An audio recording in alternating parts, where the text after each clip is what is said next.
Assalamualaikum warahmatullahi wabarakatuh, sahabat Al-Hidayah semua. Gimana nih kabarnya? Semoga selalu sehat ya, dimanapun kalian berada. Nah, kembali lagi sama aku, Fani. Kita bakal ngobrol-ngobrol seru nih. Nah, buat sahabat semua, jangan lupa untuk like, komen, dan subscribe akun Las Al-Hidayah. Nah, kita kembali lagi sama Ustadz Muhammad Zain.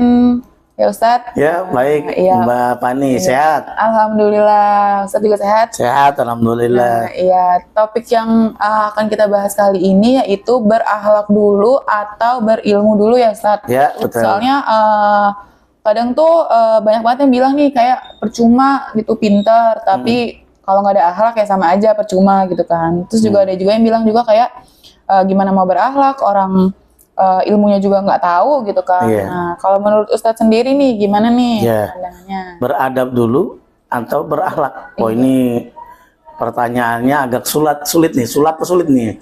Susah ya kan? Jadi ada yang baiknya sebetulnya dia berilmu, dia beradab gitu kan. Tapi kalau ditanya yang mana dulu nih? Apakah berakhlak dulu atau beradab dulu? Saya teringat apa yang disampaikan oleh Imam Malik sebagaimana dikutip oleh Ibnu Abdul Bar dalam kitabnya Al-Intiqa. Ternyata Imam Malik menyatakan ta'allamna al-adaba salasina sanatan qabla al-ilmi, yang artinya lihat teks di bawah ini. Iya, kelihatan ya. Jadi ta'allamna al-adaba, kami belajar adab 30 tahun. Salasina sanatan, 30 tahun. Baik lama nggak? Mbak Fani berapa tahun usianya? Baru 23. 7 tahun lagi. Baru belajar adab. Qablal ilmi, sebelum belajar ilmu. Coba. Menandakan berarti adab itu luar biasa. Kalau teman-teman sahabat Al-Hidayah punya anak, punya cucu, dikirim ke pesantren, dikirim belajar ke madrasah ibtidaiyah, maka dia diajarkan akhlak. Ada namanya akhlakul lil banin. Ketika sanawiyah dibelajarkan ta'limun ta'lim kan, dan lain sebagainya. Itu etika sangat penting. Pelajaran dulu diajarkan P4, P3 ya kan, PMP gitu kan. Pelajaran itu moral. Makanya yang disampaikan oleh Imam Syafi'i dalam ungkapan yang dikutip oleh Ibnu Abi Hatim dalam kitabnya Adabus Syafi'i wa Manaqibuhu, disebutkan maka man ta'allamal Qur'ana azumat qimatuhu, orang yang belajar Al-Qur'an akan mulia, jiwanya mulia, dirinya mulia, bernilai gitu kira-kira di sisi Allah Subhanahu wa taala. Tapi ada catatan yang menarik, kata Imam Syafi'i, wa malam yata'adab la naf'alahu, orang yang tidak beradab nggak ada manfaatnya.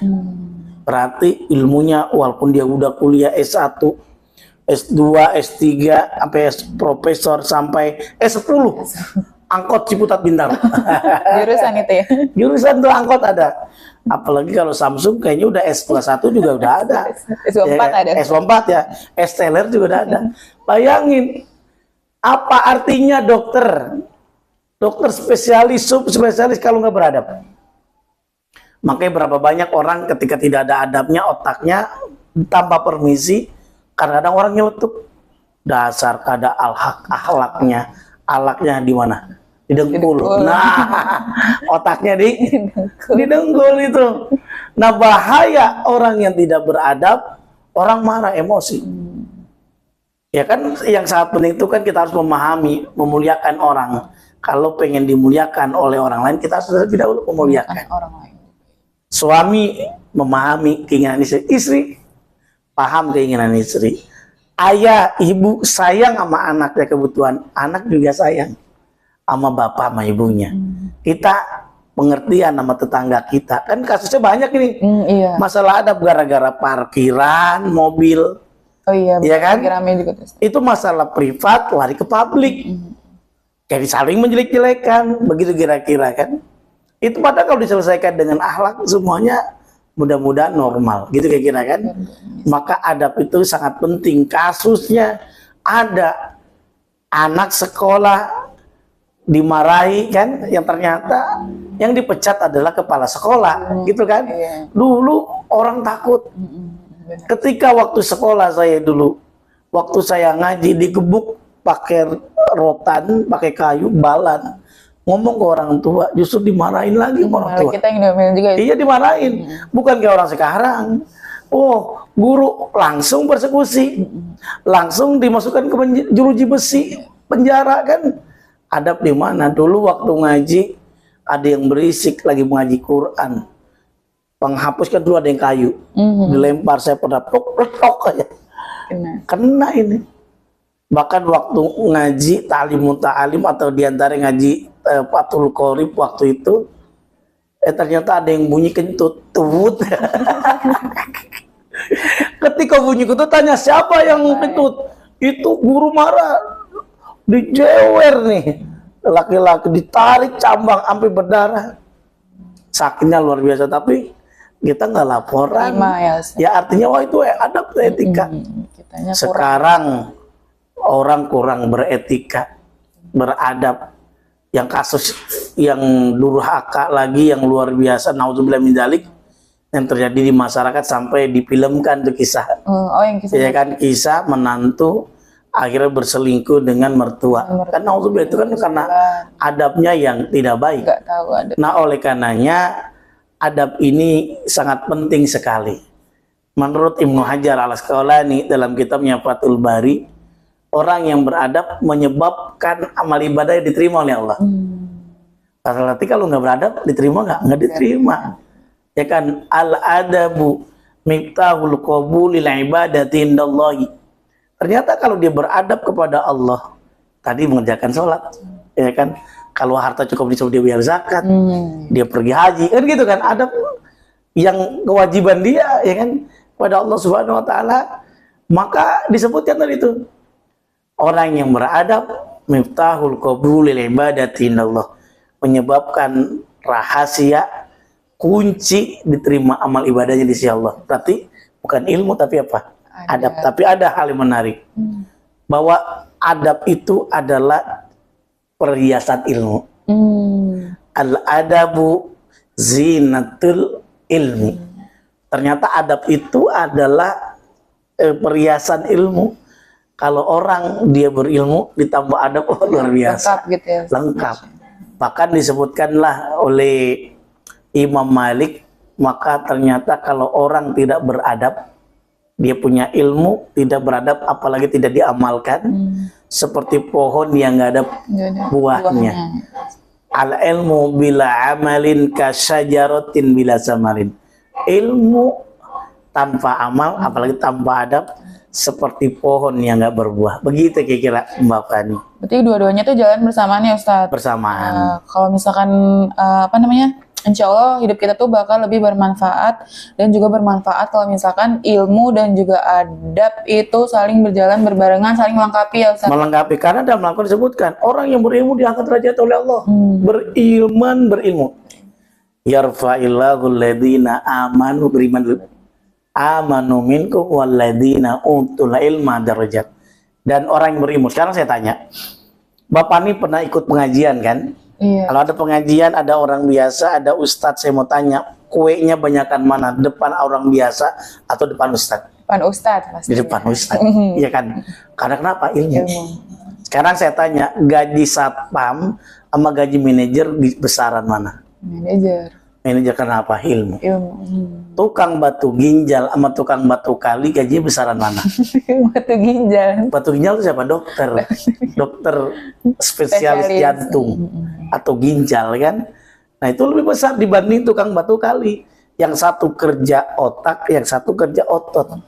Begitu. Karenanya sebetulnya ada ungkapan ana madinatul ilmi wa alibabuha. Saya Madinahnya ilmu dan Ali itu kuncinya, babuha pintunya. Jadi pada prinsipnya antara adab dengan ilmu itu saling berkaitan. Karena kalau tidak berkaitan, yang terjadi apa kata Imam Al-Ghazali, orang berilmu tapi tidak beramal gila. Wah coba. Orang yang berilmu tapi tidak ada adabnya gila, dianggap gila. tidak beradab. Tapi sebaliknya dia beramal, ya kan, tapi nggak ada ilmunya, itu nggak ada apa-apanya.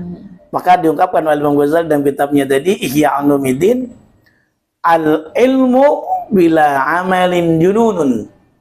Ilmu tanpa amal bahkan tanpa akhlak gila.